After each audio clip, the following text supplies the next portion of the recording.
Tita po. Si Ann, Hindi ngayon. may pasok. Hindi, may pasok. Oo, si ate. Ilan ang anak niyo? Tatlo po ito. Siya lang? Oo, may trabaho yung dalawa eh. Ang ganda ng ano, May garden. trabaho po eh. May mga trabaho. Ganda ng ano nila, patio. Appreciation, wag Mami, doble Mayra. banda na. Ayan si Mayra. Papabayaan Si ko sa kusina. Roman. Pinababayaan mo yan sa kusina. Pasok na po, Pres. Yun ang alam ko.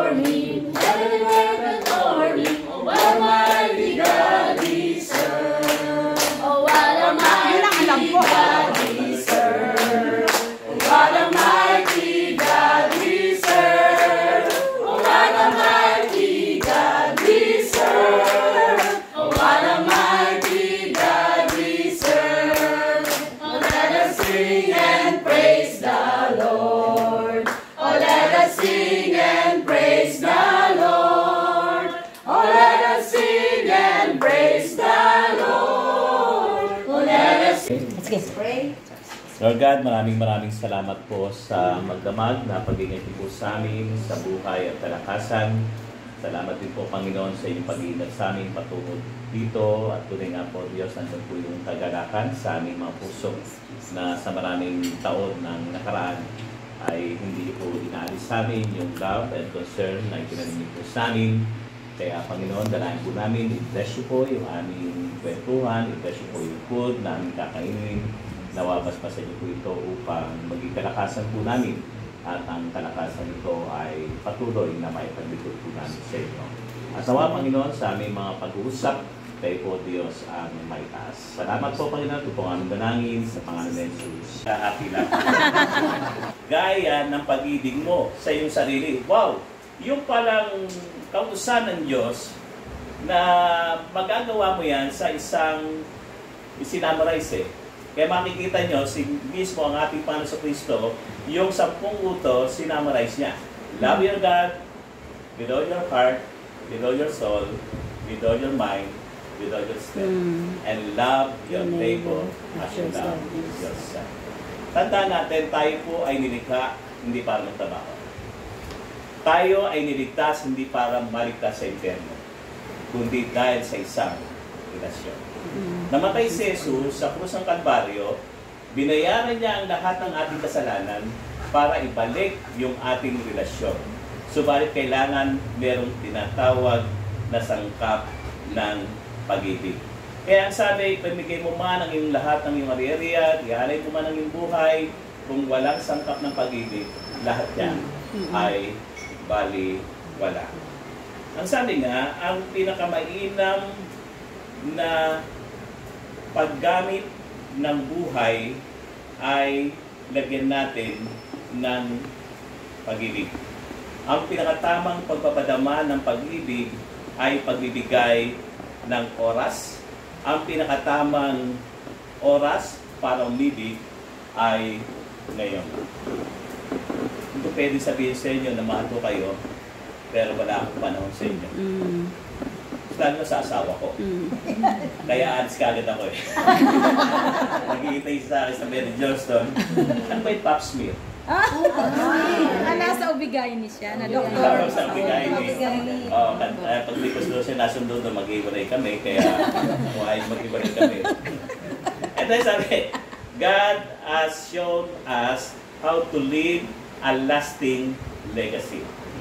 Fill your life with love. The best legacy of our life.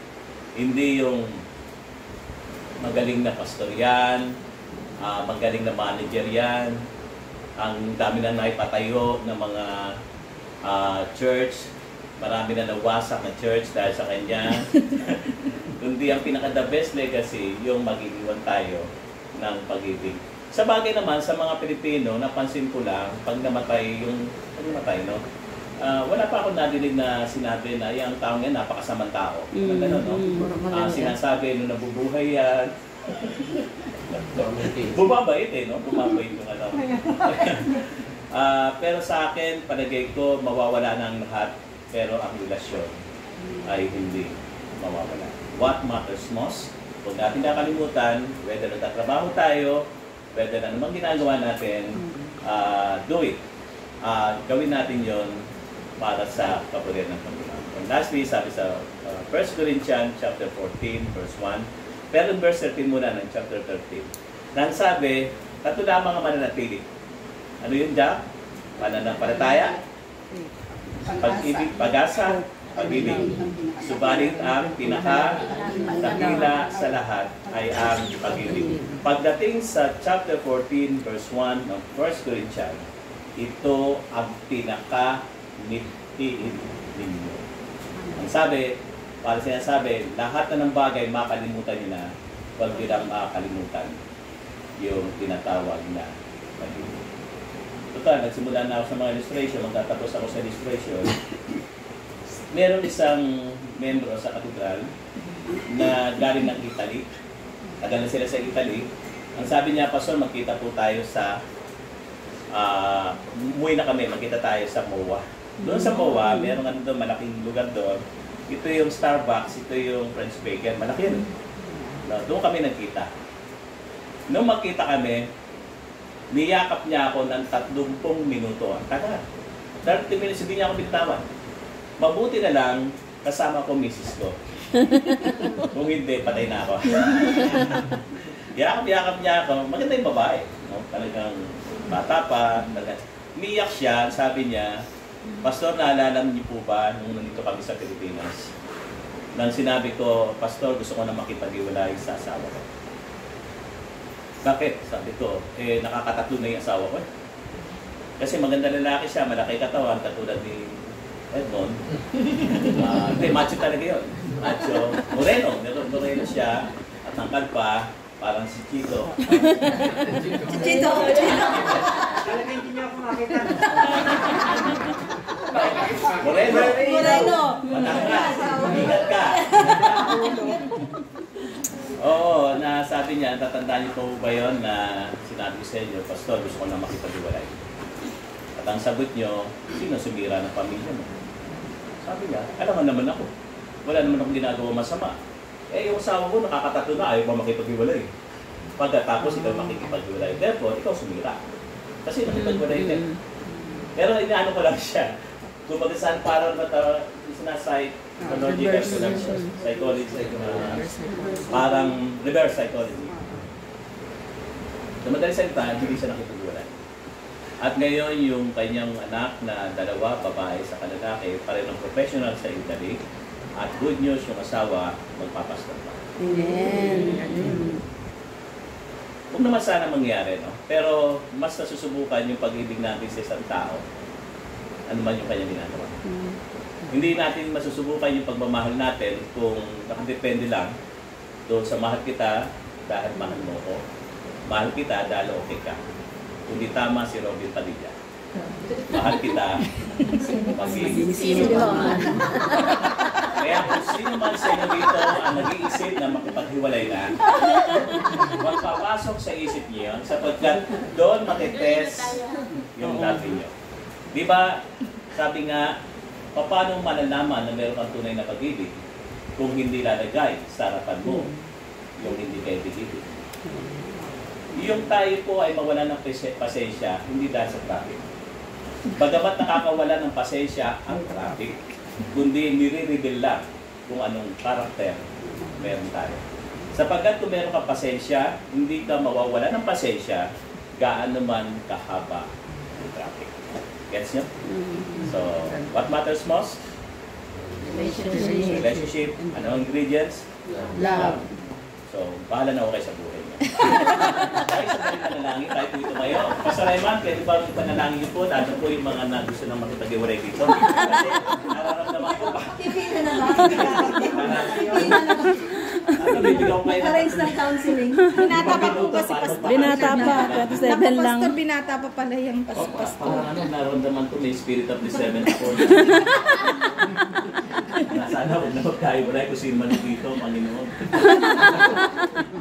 Sige po, tayo po ay mag-pray ng isang matibay na samahan sa aking aming narinig ay aming dalhin, lalo na Panginoon sa kanilang mga pamilya, Panginoon, sa kanilang mga kanilang buhay at patuloy, Panginoon, na yung ganitong gawain, Lord, ay patuloy na kayo ang siyang manguna, maging pagpapala ito, Panginoon, at maging kalakasan nila saan man sila naroon, Panginoon, sa pansamantalang pag-iwalay, Panginoon, kayo ang patuloy na mag-ingat at yung pag-ibig, Panginoon, ang siyang patuloy na maghari sa kanilang buhay at sa kanilang pamilya. Maraming salamat, Panginoon, na minsan panilog nyo na mangyari ang gawain ito. At alam ko, Panginoon, batid ko sa kanilang buhay, nakikita, Panginoon, na sila ay masaya at nagagalak na nagkasama-sama, Panginoon, para sa iyo at para, Panginoon, sa fellowship na ito, Panginoon. Nawa, Panginoon, patuloy nga na kayo ang manguna sa kanilang pamilya, ingatan niyo po sila, kayo po ang gumabay,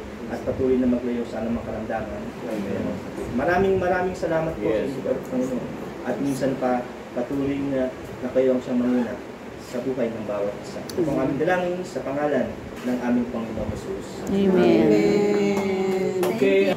Nako, makita lang daw tayo sa gitna. Nako, galing ako ng Cavite, galing kayo ng Parada, ikita tayo sa Mawa. Sige po, at very much willing po kami. Thank you, Pastor. Hindi ka mapapariwala ang buhay mo dahil si God ang kasama mo. Kaya yun din ang paliwanag ko sa aking mga anak. Sabi ko, anytime pwede naman tayo mamatay, pero dapat habang nandito tayo, dapat enjoy natin buhay natin. Kung di ka galit ka, huwag kang pahabain. Mamaya gabi po, ito na kayo mabatit. Asawa ko nga, lagi ko inaamin. Kada gabi, bati ka mo.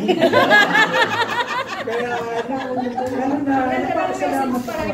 Kailangan ng kausin. Ayun, Hangin Mawa. Pizza Mawa. Hindi ko kalahin na bibigay din sa akin ng Panginoon. Kasi alam naman nila Myra, nila Presi, kung ano ang buhay namin noon, di ba? Pero dahil sa Panginoon, magkakaroon ka ng pangarap. Tapos ang tagumpay niya nasa Kanya. Kaya salamat sa Panginoon, ibinigay sa akin ang asawa ko na talagang nagmahal sa akin. Hindi kailang counseling. Dahil ang kasiyahan natin na mabuhay tayo na nakasama natin ang Panginoon. Kaya yun lang, napakaikli lang ha. Totoo yun. Siyempre si Myra. Si Myra, May. Totoo yan. Oo. Kasi hindi ka na-trauma, bumalik ka pa. Kasi wala ka na-promote. Ayaw naman. Oo nga, hindi. Yun. Kasi ang pagtalo namin sa barko, nakakuha pa ako ng pera noon. Kasi babayaran ka ng insurance. Tapos, nandun na ako sa Dubai, binigyan ako ng isang bakasyon sa hotel. Doon ko naman nakilala ng asawa. Dun sa Dubai. Yan yung pinaka-reason. Hindi naman siya nabulag, parang namaga siya. Nagpatingin ako dito, sabi ko gano'n, baka pwede mo akong tignan yung mata ko kung bakit. Pero wala akong pera kasi galing nga sa lubog. Pinapurmukan mo ng pira. Ay hindi, kasi iba naman ako, di ba, opto ako. Opto. Kaya nasa ophthalmologist ako. Ophthalmologist, Tapos okay. nakilala ko lang. Tapos, yung amo ko doon, Pilipino. Nagtanong siyempre ako kung saan yun. Sinamahan ko siya sa... Siyempre, na-in-love ka na. Ba't mo sinamahan? Hindi pa. Bago pa lang eh. Ibang magkaibigan kami. May ibang girlfriend Kasi ko. pinag-aralan ko ibang pa ng girlfriend. gusto ko eh. Ano nga yung girlfriend niya? Yung anak mong pastor? Ang girlfriend na bukod na wala na sila doon. Ikaw may boyfriend ka rin? Oo, nagka-girlfriend pa rin sa doon sa Dubai. O sa Dubai, mayroon pa. Playboy ka pala doon. Mayroon, hindi ko alam yung Dubai ah. Story. Sa amin, May girlfriend ka raw sa Dubai. shop ko, di ba, optical ako. Sa shop ko sila nagde-date. Oh! Kasi yung ibang asawa ko, pati pa rin. Hindi, actually. Hindi nga sinamahan ko siya sa Sabugin ka Dubai. Dinawi yan na. Na gustong maireto sa akin para siyempre maging ano pa doon sa Dubai, mag-isip kasi nila para hindi pwede ako. Gusto ibigay sa akin ito. Ang kaso hindi naman yung kalooban ng Panginoon, hindi dapat ipag-pray mo pa. Eh makamundo siya. Siyempre mas lalong ayoko, diba? Kasi ang gusto doon sa Dubai, Ito maka-Diyos. pwede kang mag-shipping. Oo, sa Dubai. Pero wala kayo relasyon. Pwede pa sa Panginoon, diba? Pero asawa ko kahit nga gusto na pero hindi ko pa diba? Mamaya ka. Hindi, sa totoo lang, pinukwento ko lang ito dahil totoo. Magkasama kami niyan, kahit na napakatagalan namin nagsasama sa isang bubong doon sa Dubai, pero pinipilit ko huwag gawin isang bagay na hindi dapat Hindi mali. pa pwede. Kasi ang gusto ko, sabi ko, Panginoon, kung gagalawin ko itong babae, dapat asawa ko na. You're right, you're right, you're right. Dapat asawa ko na. Kaya uwi muna kami dito sa Pilipinas, tapakasal, tsaka pa lang namin Siyempre, gawa yung bagay. siyempre. na- Pero matagal yun. 3 taon din. Nagkita kami dyan sa Bible study. Sa Bible study. Sa ano, Yung mawala, tito nga niya nakasama ko, hindi ko alam na chewing pala niya yun. mawala man ako, yung ibig sabihin hindi mawala, yung ibig sabihin malayo man ako sa kanya kasi nagbabarko ako eh. Pero hindi ko naman sinasabi sa kanya, kada punta ko sa barko, gagamit ako ng babae. Siya nga tinatanggihan ko pa eh.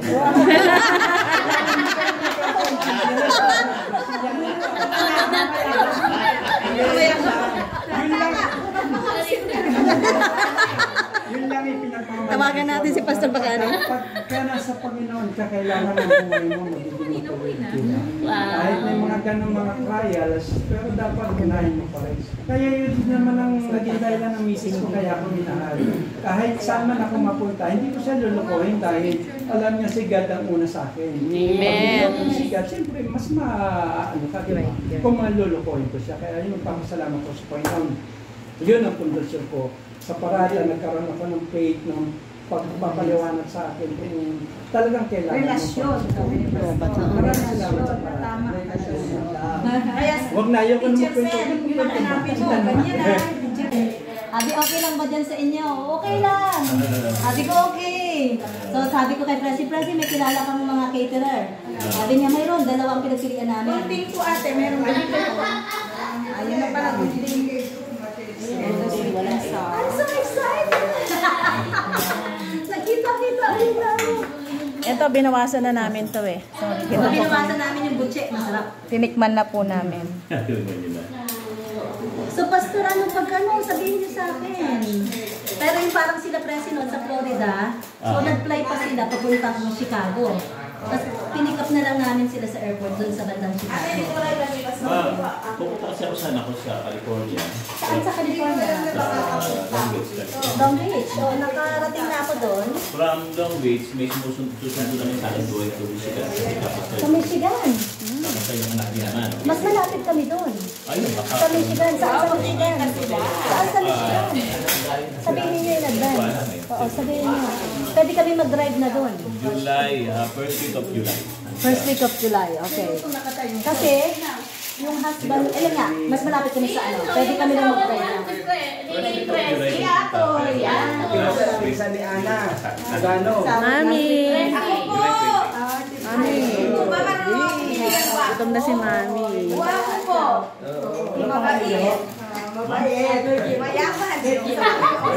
Mayaman sa pagmamahal. Okay, si Ate. So, ito, magpapakada rin ako.